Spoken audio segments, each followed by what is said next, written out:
Hi guys, thank you for joining the Business of Baking workshop, and I'm glad to have you here. In the two sessions that we're going to be showing, you're going to listen to Pelumi. She's the CEO of the Baking Business Clinic, and she's going to talk to you about how you can grow your sales and fire up the marketing to make sure that you're getting as much value from your baking business. Then afterwards, you're going to listen to me. I'm going to teach you about Bloompulse and how it can help you track your business and grow profitable. All right, so I'll just get started into my slide. Research has shown that the baking industry in Nigeria is valued at over 100 billion annually, right?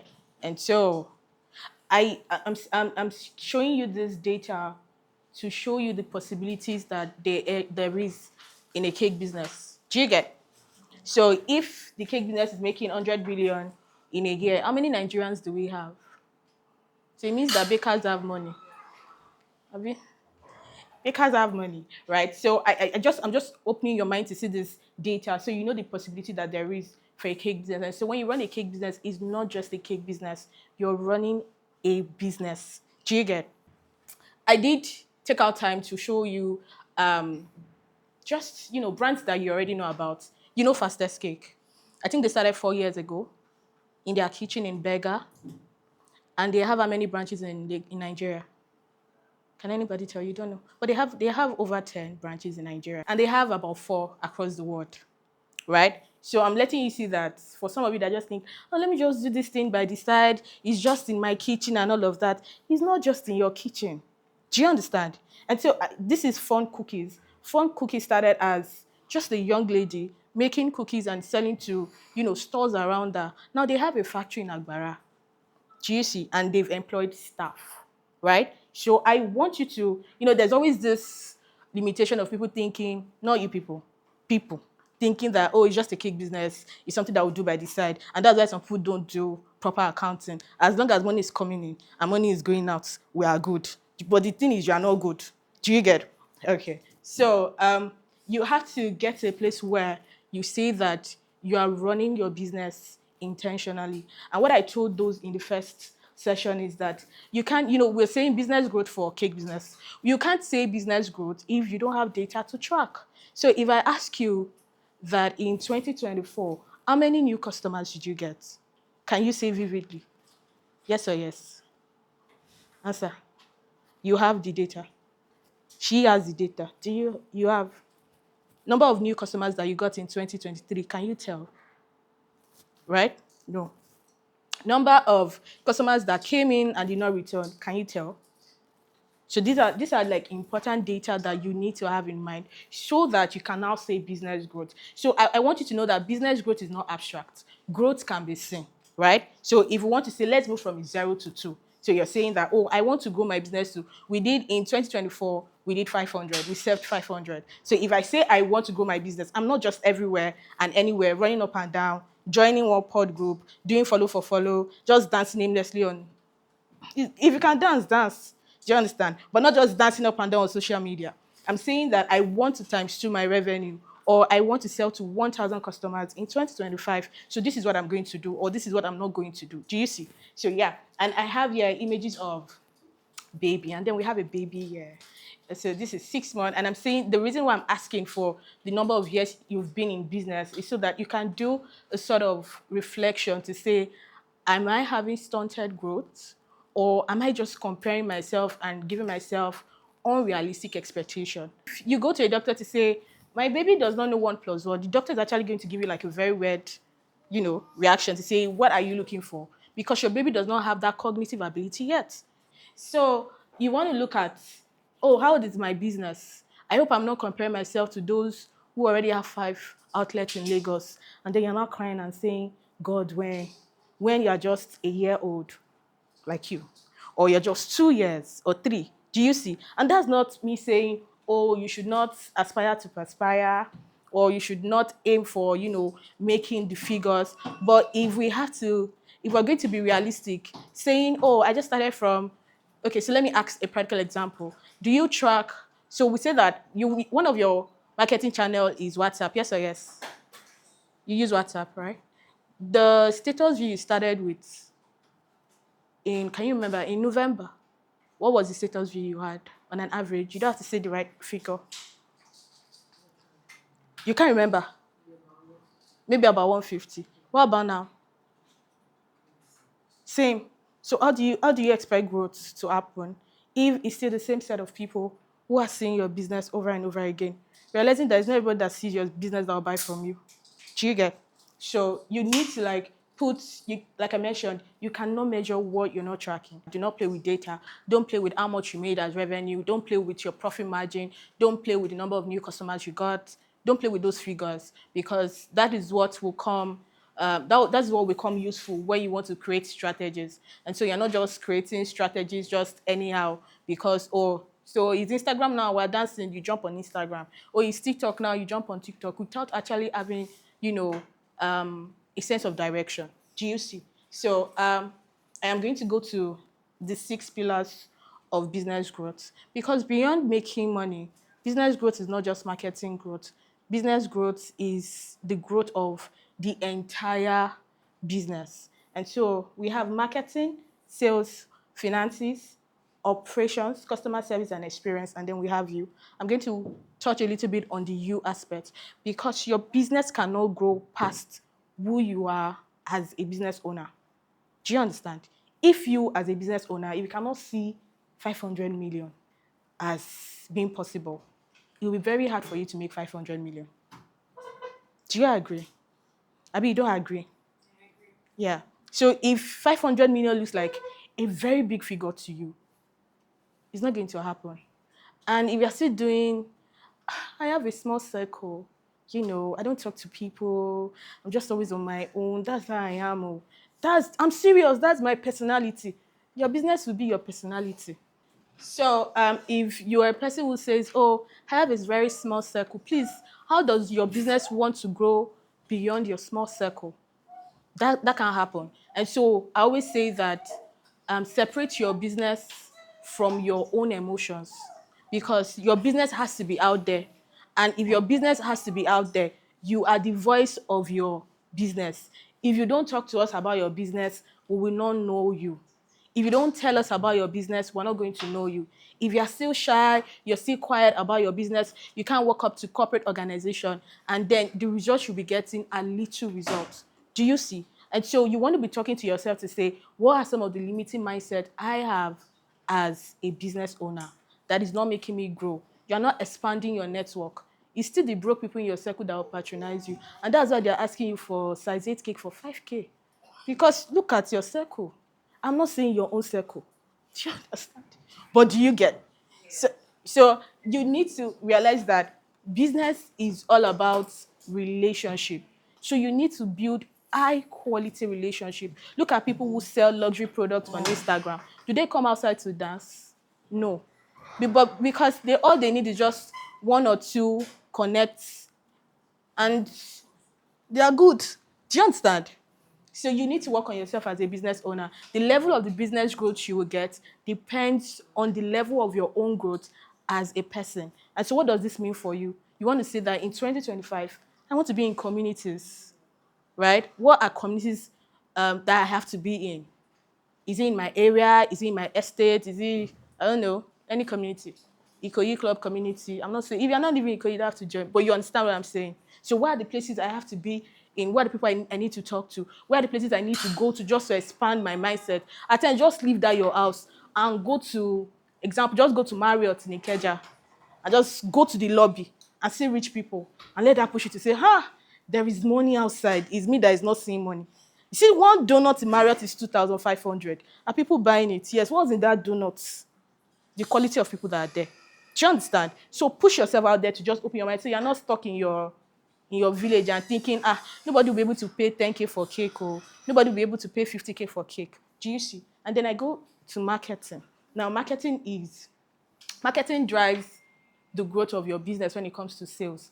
The thing is, if you are not making sales, and I can always say that there's something wrong with your marketing.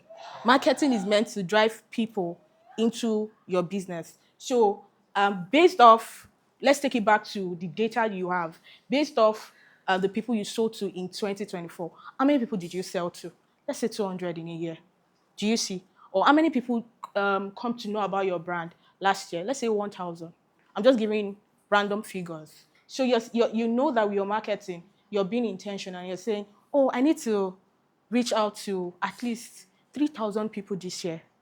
I'm just giving random figures. Or I need to reach out to 5,000 people this year. And I'm hoping that just 10% of that 5,000, that's 500 customers will patronize me this year. Still random figures. Do you see? And so when you have random figures like this, then you go ahead to have like a marketing goal. What are my marketing objectives? I always say that there are three key marketing objectives for you as a business owner. The first is brand awareness. We will not buy yellow lorry. If I've never heard of yellow lorry, how will I buy muffins from you?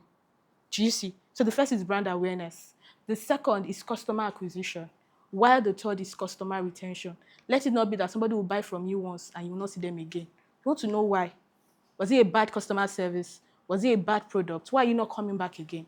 Do you see? So your brand awareness, what are your brand awareness goals?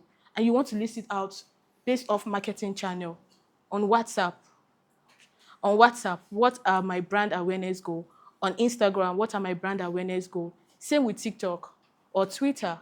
Do you see? Or do you so that will make you say, oh, do you want to go on Google My Business? Do you get? And so because you have like a all-round marketing strategy that says we need to reach out to at least 5,000 people. And so you're thinking, oh, should we include like a cake party or a tasting party this year? Oh, we're hoping that this is our tasting party. We'll just get people to come together, bond, I'm hoping that I can get 200 people. So that's 200 out of your 5,000. That's for brand awareness. It's not like I'm getting them to immediately buy from you. But there's not how you come for a cake tasting party, you buy something. Do you understand? But you know that the goal of me doing that cake tasting party is to get 500 new people to know about my business. Do I want to collaborate with somebody who has my target audience on their platform? So your marketing objectives, like I said, brand awareness, one, customer acquisition, two, customer retention. So Ruth, in your customer acquisition, how many customers are you looking to get this year based on your revenue goal? I'm just asking. Think about it. So, and then you go to marketing channels to say, what are the channels we want to use? Or we want to use social media marketing. Social media marketing, you list out all the social media pages.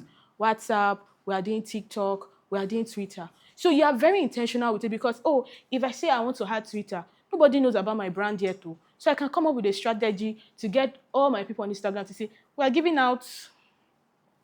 we're giving out free cakes, free birthday cake. It should be part of your marketing budget to some of our audience. What you need to do is go on Twitter, retweet this post. You stand a chance. Remember the word, you stand a chance. It has to be written boldly, terms and conditions. So that people will not start dragging it down. You said you give me cake, but I said you stand a chance. Do you see? But what that has done for you, of course, you have to be honest. You know that, oh, I'm only picking one person. But what that has done for you is it has made, if the campaign does well, it has made new people to know about your brand on Twitter. Do you see? So yeah, you list your marketing channel. Like I said, social media marketing. Do you want to do word of mouth marketing? Does it work for you? So you're saying in the entire year, what do we want to get from word of mouth? Do we want to get 200 people to know about us? Say word of mouth, like I walk up to people and say, this is what I do, right? And I'm not just saying, word of mouth, 200 people. I'm strategizing word of mouth. Okay, I'll go for events in church, in mosque. Do you understand? Or so if I see somebody doing an exhibition, I'll try to partner with them just for my brand name to show. Do you see? So that's you list out all your marketing channels. Now, based off your initial goal, I hope I've not confused you. Then you come to your marketing plan to say, what does our plan look like? Or let's try this for Q1 to say, in the first 3 months, because the thing is with marketing, you have to be very patient. Marketing is not sharp, sharp. Do you understand? You're trying to introduce, a new brand to people. Relax with your market. It's not immediately you want to get results, that kind of thing. You're not doing, like, what do they usually call it? Betting, where you say, sharp, sharp, let's get result and all of that, right? To say, first quarter of the year, let me focus on brand awareness for this brand. What it means that, oh, we're going to do paid advertising and organic advertising. Does this mean like, oh, somebody brought, there was Small Chops Pack. Now imagine that on that Small Chops Pack, there was a barcode or like a statement that says, those just very cute statement like, we hope you loved your yada yada, take a picture, tag us on Instagram stories, you stand a chance to win maybe 10%, 5% off your next order, or you get a coupon code. So don't imagine that people will refer you. Do you understand? That alone, compare that without seeing anything on the pouch. That alone will trigger me to say, I just bought from this person. Let me take a picture and tag them on my stories. So that is brand awareness. Do you understand? So it requires brainstorming. And with brand awareness, your different strategies, not just one thing you do that will work. You want to test out, or because what works for this one might not work for the other person. So you want to see what works for you and what does not work. So yeah, your marketing plan will now include, this is 2025. As a brand, we want to make 20 million naira in a year. So you want to put that in your marketing plan to say, now for example, Nana has a goal of hitting 50 million naira in 2025. GC. So 50 million naira, you're putting it on paper. How many people do I need to serve to make 50 million naira? How many people did I serve 2024? You're just doubling. So if I sold to 200 customers in 2024, let's sell to 400 customers. How much did we put as marketing budget in 2024? Let's increase cost of marketing. Do you get? So that should be on your marketing plan. You have the revenue listed. So you break it down again into months, each month, or you make it quarter. So 50 million divided by 4 is how many? Like 12.5. So you have a goal to hit 12.5 in the next 3 months. Very easy stuff. So you're putting in January, let's break it down again, 12.5 divided by 3, that's like 4. Let's just say 5 million. 5 million will give us 15 million. So let's just say, even though, okay, 4.1. So let's say 4.1. Of course, it's not going to be like regular, you make 4.1 every month, right? There are sometimes that you have peak season and then there's a drop season. But if you're going to say, oh, I want to make 4.1 million naira in February, so I'm asking myself, how many customers do I need to serve based off the products that I sell? So if I do celebration cake, I'm hoping that if we sell a celebration cake in February to 100 people born in February, let's imagine, just imagine that our celebration cake is 30K. Let's see, on an average. It's not possible. But let's imagine that celebration cake is 30K on an average, or maybe 25K. Right? So times 100, that's 2.5 on celebration cake. If it's possible for 1 month, that means you have to do crazy marketing. Do you understand? So we're saying, oh, this is what we are forecasting to get on celebration cake. Can we include other packages that get people to buy every day? Maybe small chops, right? Or combo, pastry combo box.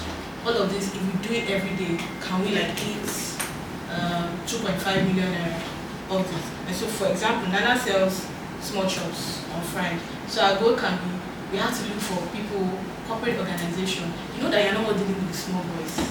If you are dealing with the small boys, that figure is not possible. That is then send the chips. Do you understand? So you know that for you, based off what you want to get, you are reaching out to corporate organizations that order from you once. You're not sitting there to say, oh God, why don't I have order? You're walking to bank, you dress, you look cute, you have proposals. This is my proposal. You're not waiting till the end before you say, oh, you're just sitting somewhere hoping that somebody that works in bank will see me and give me bank job. No, you are being proactive with your market. Do you understand? So you write that down and say, this is what we're doing. We're hoping that we get more corporate gigs. Oh, so my strategy will be, I will go to at least 10 corporate organizations in February. Put myself out there. What's come to us? What will they say? No. Will you die? No. You just told me no. Did I die? No. Do you understand? So, but then you know that you actually put in the work, not when you're just sitting down hoping. We all know that hoping is not a strategy. So, of course, you know that, oh, we're going to get gifts from wedding cakes. You are being proactive about it. And so you can come up with a lead magnet that looks like a checklist to say, this is bright in 2025, looking to get married. I have this 1-page, 2-page checklist for you. Don't worry, you don't have to pay event planner.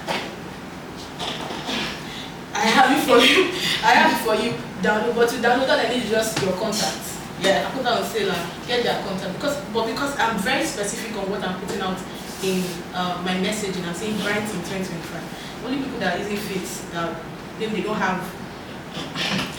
have relationship that will go and download it. Do you understand? They are using faith. I understand that. But of course, people who see it will be like, of course, you're going to have about 60% or 70% of those who download it being intended brides of 2025. And then when you have their contact, you know that you can shoot your shot. Do you understand? To them. So you also want to, base off your revenue, you want to put out, I'm hoping that at the end of the day, in the entire month, we're going to sell to 500 people. And we're going to sell to 500 people. We need to reach out to 2,000 people. Does this mean, so you go to your marketing plan. So how are new people going to know about us? Do we do collaboration? Marketing is not hard as long as you have a goal. Do we do collaboration? Do we do influencer marketing? Your influencer marketing is not just once. Don't do influencer marketing with an influencer where they will push you just once. It doesn't work. Do you understand? If it gives you maybe luck, you have to let that person talk about you over and over again. So you want to look for a deal that says, oh, talk about my brand for a month and say, this is who you. But in fact, you can even recruit your customers to be your influencers. Do you understand? And so you're listening. I will not say, like now, I used to buy cake parfait. You've not dragged me to say, post my cake parfait, add my link. You did not ask me. Eh? But have I posted it? Have I posted it? Even though you remind me to say, oh, you bought this thing, post for us, we might give you 5%, or give you 1%. Do you understand? So you're also recruiting your customers as influencers if you don't have money. But you should have money. If you want to make 50 million a year, you need to put money in marketing. So you should have money actually. Right? So that goes into your marketing plan. And then your marketing plan will now include activities that you will do. So don't just write a goal and just say, I've written the goal, God, you've seen it, it will happen, and then you close your book. No, activities. So I want to get 5,000 people in a month, random figure. What can I do today to put my brand in front of 200 people? What's possible is an Instagram ad, right? A very clear Instagram ad with a very clear offer. Abi, you will get your people, it will get your product in front of people who will buy from you instantly. Or people who will just save your number to say, whenever I need, I'll come to you. Do you understand? So that's that in your marketing plan. And when it comes to sales, one thing I always say is that people will always exchange value for what? Money. And so you want to look at, ways back when there was no money, when money was not a legal tender, we were doing trade by barter. Abi, I have clothes, you have yam. I need yam, take my clothes. There just has to be like an exchange as long as you're giving out value. Like I told people in the first session, have you seen beggars in Lagos beg you for money? They will confidently beg you for money. And if you don't give them, they will give you one kind of is like, I am like, did you do work? Is there a work you did in my hand that will make me give you money? Do you see? And this one, they don't have any value to give you. They're only begging. How much more you that you have value to give? Do you get? So as long as I feel like you should just let that be something that you have in mind to say, I have value to give. I am going to make money. I am going to sell. People sell. Have you people seen horrible fish pie on the road in Lagos? Do people buy it? Yes. Horrible meat pie. I'll be like, who is eating this? There's a target audience for them. Do you understand? So you need to put that in mind. For those people, it is value, right? So we go to the next when it comes to secret, secret to making sales. And all of this is aimed on the fact that you want business growth, right? For your business, say, oh, we want to double our revenue. If you want to double your revenue in a year, then do not play with lead generation. Lead generation is you putting your brand out there, putting like a magnet to get people to know about you. So the example I gave for a, a cake business that wants to get plenty wedding cake order is that checklist. I always say that if we cannot sell something for free, then there's an issue. Because if people are not buying free things, how much more paid things? Do you understand? So putting something of value it could be in a digital product, right? So what you'll be tracking is the number of downloads you are getting from that wedding planner checklist for brides in 2025. So you know that, oh, if I'm getting 1,000 people or I'm getting 2,000 people download it, what's come to worst? My village people cannot be after me like that. I should get like 20 people that I can start a conversation with to say, so you've gone through the checklist, do you have a baker? Do you understand me? So yeah, so Lead generation is something that you should not play with. There are different types that, like I mentioned, lead magnet, putting out something of value in a digital product form. That's one. It could be also used doing a giveaway. January celebrants, you've been looking for cake and you live in Ogba, Ikeja environs. Stand a chance to win.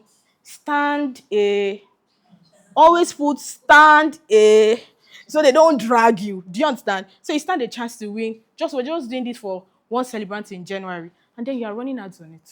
People are commenting, I want. So you have your terms and conditions to say, oh, to stand a chance, follow us at this or click the link something. We're going to do like a raffle draw. So what for that lead generation, what you're doing is you're actually tracking the number of people you're getting. Do you see why it makes sense to do marketing with numbers? Because when you're not getting the numbers, you want to go back to see, what am I doing wrong? Why is this not happening? Do you get? So yeah, that's lead generation. The next thing is creating an irresistible offer. When you create an irresistible offer that people cannot say no to, they will buy. One of the things I told Tammy is that, when you're creating like a celebration package for people, they don't have the strength to be going through, is it 3 layers? Is it 2 layers? Is it 7 layers? But it becomes easier if you can create like a package for them to say this and this and this. If you are born in January or you have friends born in January, this is the package for you. Do you understand? That's an irresistible offer. People cannot say no to it. So yes, creating an irresistible offer. And so for your irresistible offer, you're saying, how many units of this particular package can I sell? And the trick to doing this is think like your customers. Do surveys to say, if I do this, this, and this, because the truth is, there is a need of your service. Today is January 16. Somebody's birthday is today. There's somebody running to Cakes and Cream to see if there's available cake. Do you understand? So people are actually in need of your services. So when you create an irresistible offer, there's always in front of people that people can just immediately say they're buying. You're not asking, is it 2 layers? Is it 3 layers? How many flavor? So, and then when you create irresistible offers like this, you also want to think like a business owner and say, let's create low ticket offer and high ticket offer. Low ticket offer say range between 5K to 10K. Or like, can I create like a pastry combo that has this, and I know that 5K is not hard for people to drop. I'll just enter their DM to say, you don't want to take care of yourself. You've been working so ordinary 5K. Okay, don't say ordinary 5K, but you get the gist. I make it look like that to say, you've not bought anything. I've said that ever since I've been posting this, you've not bought for yourself. I think that the team of your marketing in 2025 should be aggressive, because it is only the violence or violence that take it by what? If you are calm, cool, collected, your money will also be calm, cool, and what? Collected. Do you understand? That's how people make money. You don't assume that they know I'm selling now. They will buy from me. So you have to be very aggressive with your marketing. Aggressive, but not overbearing, not rude, and all of that you get, right? The third thing is learning how to close sales. And so when people come to me to say, oh, I am not selling, I'm like, what exactly is the problem? Do you struggle with generating leads? Is it that you don't have more people knowing about your brand? Or you have people who make inquiries and you're actually not closing sales? So for some people, it's not like people are not seeing them. It's not like people are not seeing their ad. It's not like people are not messaging them. But they cannot convert people to what? Buy immediately. And so I always say, for closing sales, there is really no trick. The only thing is you want to get two answers from people. You want to get a yes or what? A no. Simple. So when you send a message and I send you the price list, I ask you, in fact, there's a way you ask the question. If they ask questions and you say, oh, the price is 35K, you ask, would you want to proceed with payment now? I'm being direct. You're not waiting for them to say, maybe they are you pana. People like to run away from making payment at times. They're like, let me think about it. So you straight. Are you ready to make payments now? Right? So I noticed like an hesitation with you. Is there a problem? Do you have an issue with the price? Or is there something else you are considering? Oh, I have an issue with the price. Okay, so we have like a budget-friendly package too. You can check this one out. And there's something that you should put in mind. Also, you notice that these people at Chicken Republic, they do it so well, right? If you go to Chicken Republic to say, I want to buy your food, they will give you the highest price. I don't know if you've noticed. They do it on purpose. So if they tell you, I want to buy rice, they say, oh, 5K. You're not like, There's no 3K. Oh. Like, oh, we have, they say, okay, bring that one. So you're making it look as if you're saving cost. And so when people come to say they want to buy from you, you ask them, oh, we have there's a 50K package, there's a 40K package. So they move back. You're like, what's the challenge? Is the price? Don't worry, we have a 25K. So they're looking like, thank you for helping my life. But initially, if you have told them the 25K at first, they'll feel like the 25K is money. But 25K compared to 50K, they feel like, oh, thank God, I have like a lesser offer. Do you understand? And so that's what you do when you close sales. Always put it in your mind that when you want to close sales, you only want to get two answers from people: a yes or a no. You can do voice notes. They're reading your message, you're not responding. Let them say your own is too much. Let it be that your own, if they've not told you your own is too much this year, you are wrong. Do you understand? So closing sales, alpha, you know me. I don't have plans to disturb you. I don't want my messages to, spam you, but I just want to get like a response from you. Do you still want to go ahead with, booking your cake for your lovely child? I try to make them and all of that. They say, oh no, is there a reason why? I'll be glad if you can tell me. Is the price? Oh, we have something for you. Or is the date? Or I just thought I changed my mind. Something like that. So always get like an answer, a yes or what. Or, you can give them phone call. Hi. Oh, my name is this. I saw that you've been reading my messages and I want to assume that you are busy. But I just wanted us to conclude quickly on the order. Do you get? And so it's on phone call. They cannot hide from you now. The only worst thing they will do is cut the call, and you know that, okay, this person is not interested, and you end it there. You know that, oh, this is a no, and we are fine. Okay? The fourth is dogged marketing. You will have to be very ruthless with marketing. Posting is not marketing. I hope you know. Just posting is not what? Marketing. But posting is good. But when you post, you want to post with what? A strategy. And that's why I always say that if you're a baker, for example, you say you live in Ipaja and you're trying to sell to somebody in Lekki, it's hard. I can't buy from you unless you're my brother, sister, wife. But I know that when you are coming, you will transport the cake for us and you will give us discount normally. Do you understand? But your posting, it has to be done with strategy. So anytime I'm posting, I am speaking to somebody. This is why I'm always against ChatGPT. People will do ChatGPT, you will copy the emoji. Why? You will copy the hyphen. Why? Yeah, everything copy. I'm like, But imagine that you write caption like, oh, you've been seeing us post our product, and you've been seeing me post my product and you've never bought. Why have you not bought? It feels like you're talking to somebody, or you work from home, you need something to munch on. This is a perfect something for you. It feels like I'm talking to somebody. Or you have a loved one celebrating birthday and you are yet to make plans. Are you a good friend at all? It feels like I'm talking to somebody. No, don't chat GPT everything. We can tell. We know it's ChatGPT you're using. Do you understand?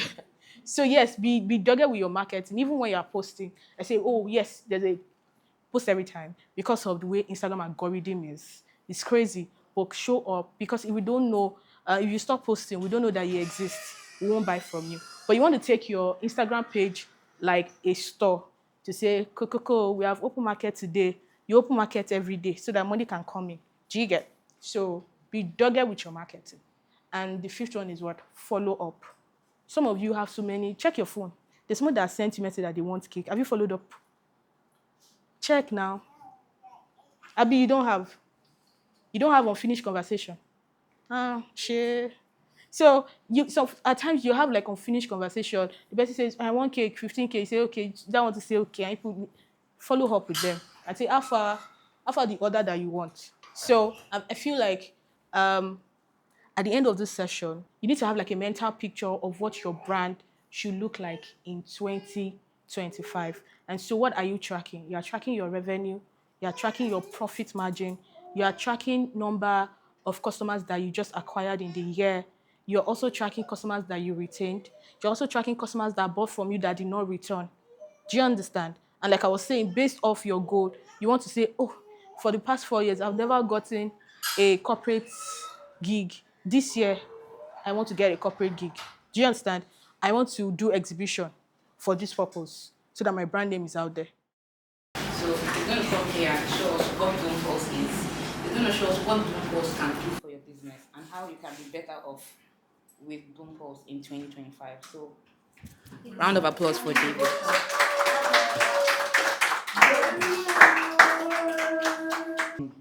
I thought to start the session with a few dry jokes. Now, me, I like dry jokes. I thought maybe you guys might like it too. But here's the thing. If you roll your eyes, I send you out. So just pretend like, no, don't pretend. If it's not funny, don't laugh. All right. So the first one, why did the cake batter call, sorry, yes, cake batter. Why did he call the police? I want a suggestion. No ideas. It was too? It was too runny. I want another idea. Oh my God.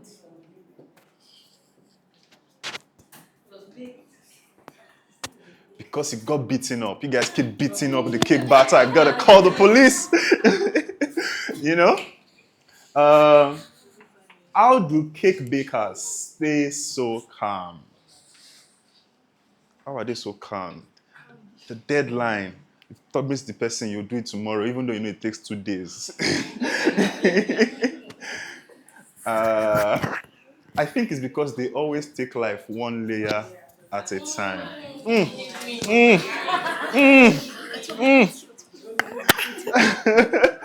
And the last one, I think this is the one that you guys will like the most. What's a baker's favorite part of a date?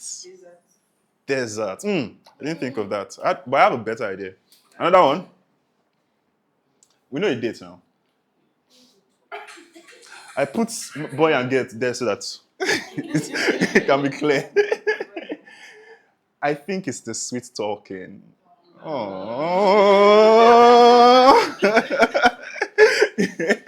All right. Thank you for laughing at my dry jokes. I appreciate it.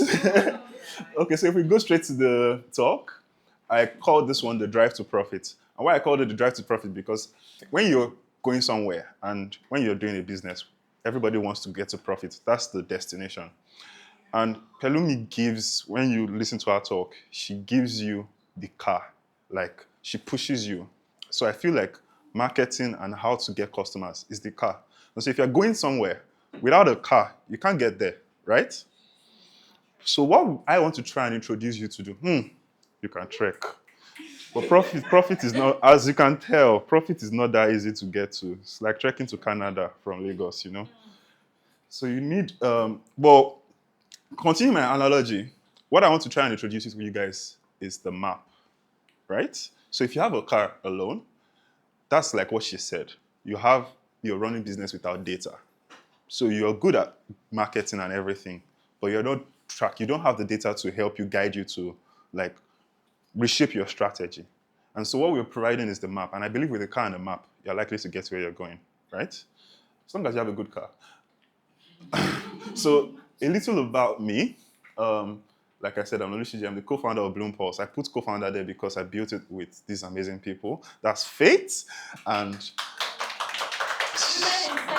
yes, she's in charge of the engineering. I just came with the idea, and Faith took that idea and built the fantastic platform. Now I'm casting her so that when we start doing it, and there's any feedback, you know, and Wale as well. That's Wale right there. Wale is the one that makes everything look beautiful. So if you see how beautiful this place is, because Wale is with us. I started this thing because a few years ago I started a business, framing business. So these things, frames, this is what we do here. And in the first year of my business, I realized that there's something wrong. Money enters the account, right? But it doesn't stay. It doesn't stay. The money is a visitor. I'm sure they would have tried to call me that. Are you like a POS agent? What's going on here? You know? And I'm also a software engineer. So I see a problem and I feel like there should be a techie way to solve this thing, right? So that's how I got my friends together and we built Bloompulse. And then I quickly realized when I talked to my other friend, Shaliwa, she's right here, that this problem is actually more painful for bakers. I think the problem is because we buy with frame. You go to the market and buy these big materials, and then you take small and sell it to one customer. It takes more and sell it to one customer. So it's very difficult for you to figure out, how much am I supposed to sell it for? So it's a bit confusing. And that's why we built the Bloompulse. And then so since we built it, and I started taking it to my friends one by one, and then I realized that, next thing they are calling me for strategy, like, this is what the data is showing, how can we? And then I became an SME consultant, and I've helped a few businesses to do a bit better and keep growing. And that's why we're bringing this to you.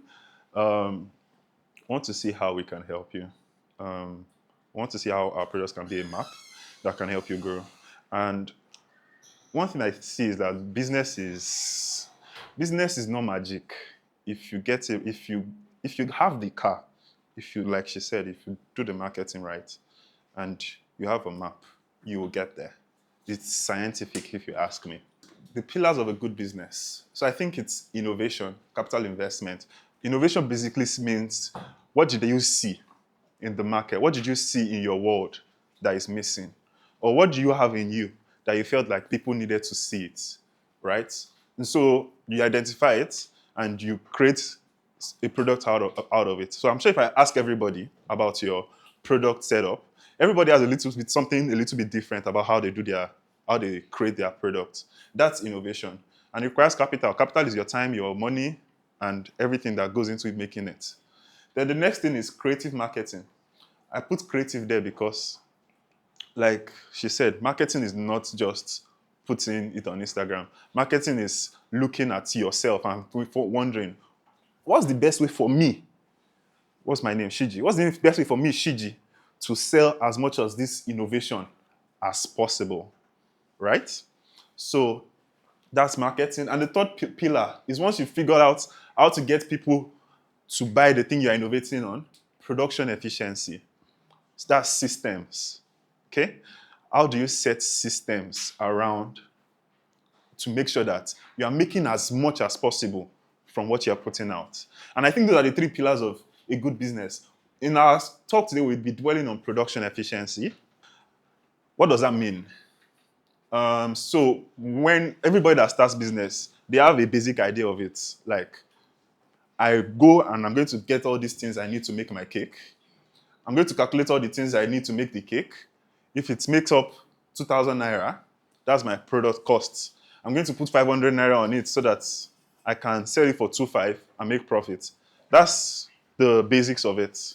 Now, I say that's the basics, but I realize that some people don't actually do that, and it's shocking. So, for example, you're making it for 200, 2,000 and 2,500, and next thing, you are hearing that you're doing discounts. How much? 15% off. That's the 400 gone. For example, you're doing batch. So if you order 5 cakes from me, I'm going to give you 20% off. How do you know that 20% off is not the, So even though, like I said, this is the obvious one that everybody knows, there are some little things we do that makes us fall into a problem. And I use this picture to illustrate the problem. You see this guy?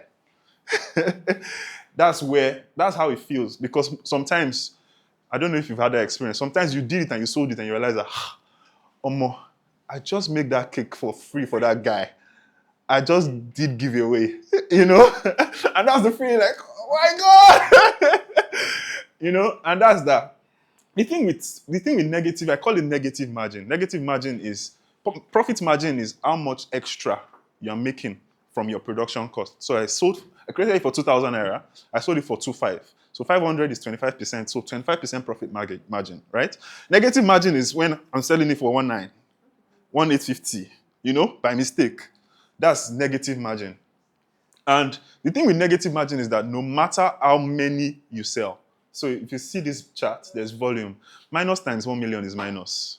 So some people are excited. For example, you do Facebook ads and you get a lot of people coming in. And they're excited by volume and they're like, at least I'm working. And then it's like, it's always minus. In fact, it's a bigger minus. Let's say we all know the basics. Let's assume we all know the basics, right? But then are you now considering the other parts? You went to the market to buy it. Are you paying yourself? electricity, gas, rent, ads, fuel. It goes on and on. So business is like a machine. That's what differentiates you from an hobbyist. An hobbyist is doing it for fun. But you're a business owner, it means you're creating a machine.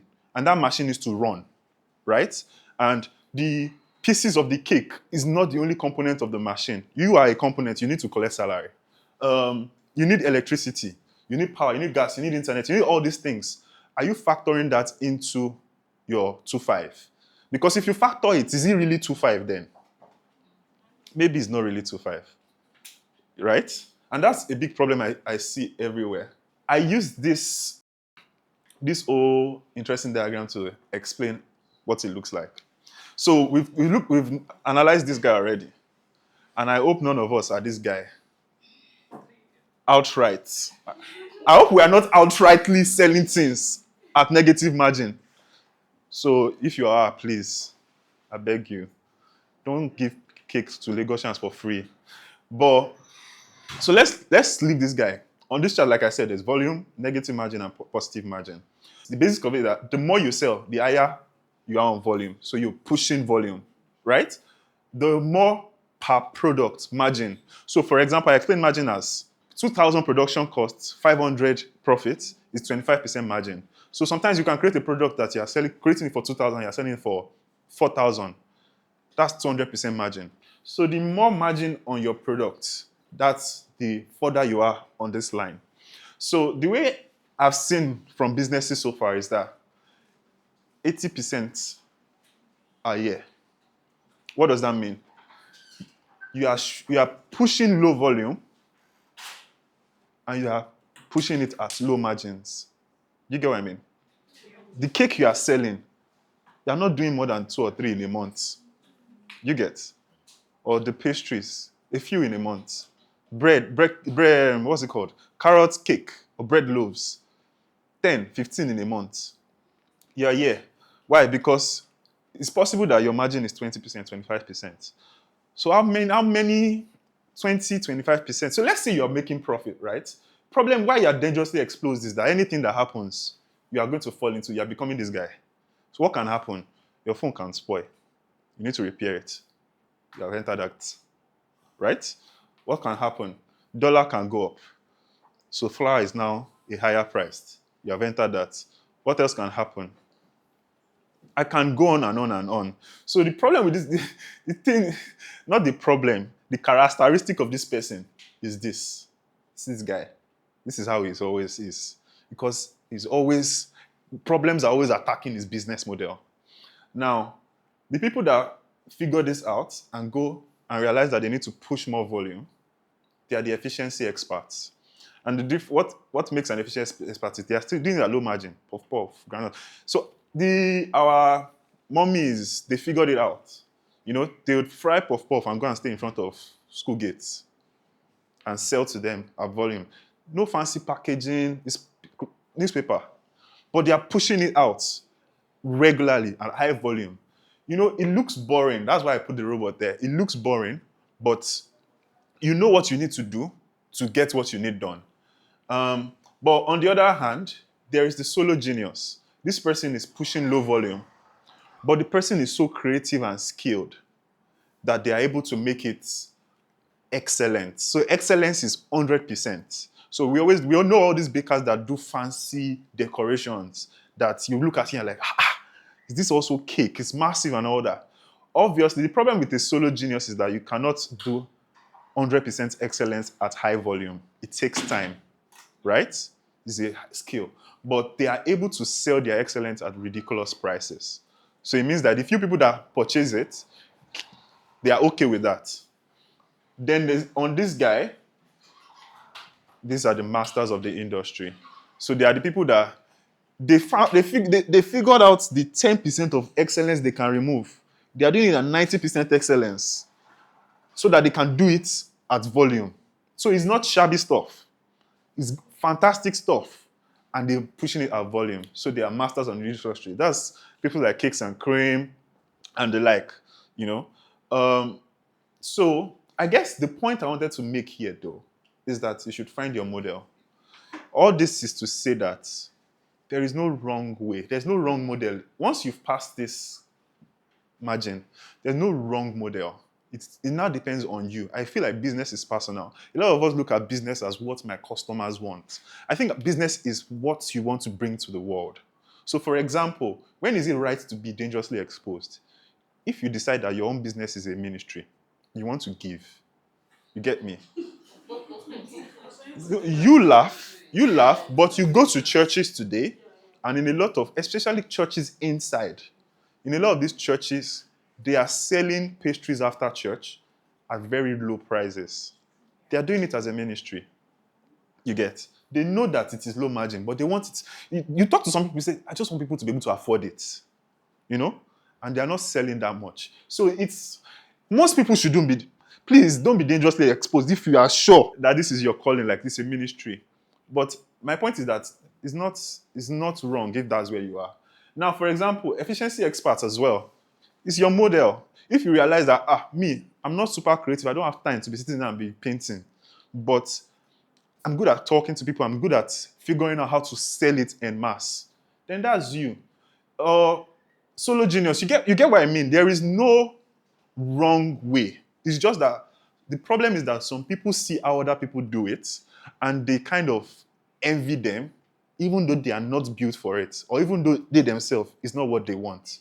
So you envy this person and try and be like the person, and then 1 year down the line, you are like hating life because it's not really what you want, or it's not how you're built. You get me? So my first thing is figure out what model works for you. When you figure out what model works for you, figure out what it requires. That efficiency expert is you. Okay, what does efficiency expert require? Volume. So just figure out, don't look for fancy. There's Instagram people that are doing fancy. Nice, we liking it. But for you, figure out a way to make it simple and push it out fast. Now, if you're a solo genius, you know that you can't do things without it being excellent. You can't help it, right? Then your margins need to be ridiculous, right? Because first of all, you're going to spend time online just learning. You don't have the time that this person has to create tons of products. You are spending so much time learning. But when you come back and create like this, people will be like, wow. So don't go and sell your wow for 50% margin. You should be targeting 200, 250% margin. You get me? And finally, if you realize that, I'm able to balance everything, I'm able to figure out this guy, this solo genius has released this thing. What part of it is making sense that 95% of people will like this? I'll take it. I'll create my own and I push it. And that's what makes this person a master of industry. They figured out what most people like and how to do it very well. And if you're that kind of person, that's who you are. The next thing I want to talk about is the challenges of profit and what makes profit challenging for everybody. The first thing is pricing right, and I think everybody understands this. I think what we don't really get is getting to aggregate profits, right? At the end of the month, you want to look at your account and be seeing money there. That is aggregate profit. Not profit on the product, profit as a business.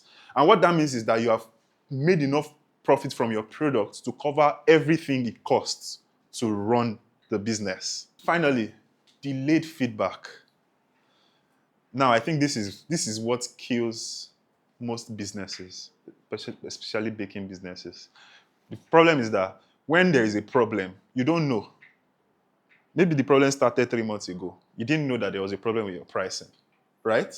Or you didn't know that you were not pushing enough, or you were not selling it at the right price, or you're not pushing enough volume. It is 6 months later, you now look and you're like, what's going on? There's no money. So that delayed feedback is a killer, I found, because it gives you this feeling of frustration and hopelessness. And that's why at the beginning of the year, bakers are always excited because they were frustrated around October and they kind of laid back. And then November, December, they gather strength. Then January, they go again like, okay, you know what? We'll figure this thing out. They increase price a little bit. They change this, they change that. But then they don't really know whether what they did works. So around June, July, that frustration starts coming again because you're like, I've worked so hard. This thing is not making sense. I'm not seeing the kind of money that can make me a baller, you know? So you kind of, and then October comes, you're down again, you know? Cycle continues until you finally just give up on the thing. So that's what we built Bloompulse to solve. We wanted to do something because we realized we tried different things. And one thing we saw was that nobody goes into baking wanting to do Excel. Nobody goes into baking wanting to be doing mathematical calculations, right? So that's why it's difficult. So we were like, can we create this product in such a way that it just follows your natural flow of how you currently do business? One example is, for example, is you're already sending an invoice. You want to send an invoice to your customer to confirm that what you want is what I understand, right? So you're already doing that. So is there a way that once you send the invoice, the system can capture the value, the revenue there, and keep it for you as your revenue? You don't need to do math. It has already collected it for you. Or, for example, you're already, what's it called? If you're a responsible steward, you're already writing it down when you go to market to buy something. If you're not, just hide your face. You're already writing down somewhere, oh, this is how much I bought to, this is how much I spent, this is how much I spent. Is there a way that the system can collect all that information, capture everything you bought, and tell you how much your production cost for each product is, so that as price change in the market, your own production cost is automatically updating for you? That's what we're trying to do.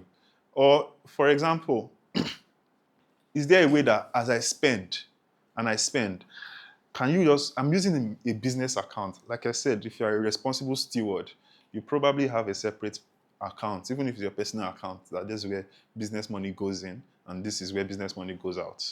If you don't have that, be guided.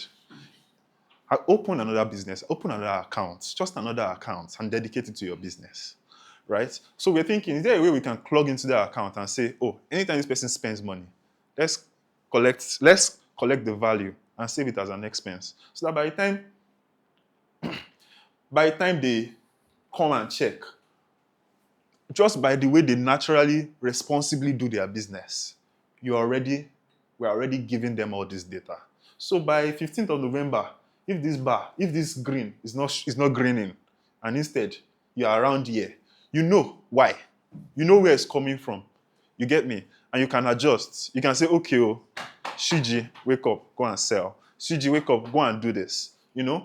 If by the end of December, at the end of January, you're looking at your records and you're like, this is not what I promised myself for the year, you can quickly tell and you know how to adjust.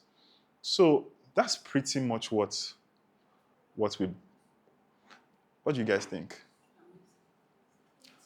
Wow. I was talking a lot, so I'm glad you guys.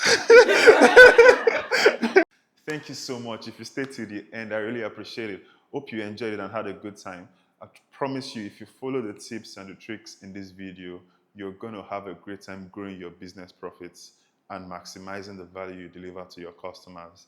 Now, if you enjoyed it or if you have any feedback, please drop some comments in the links below.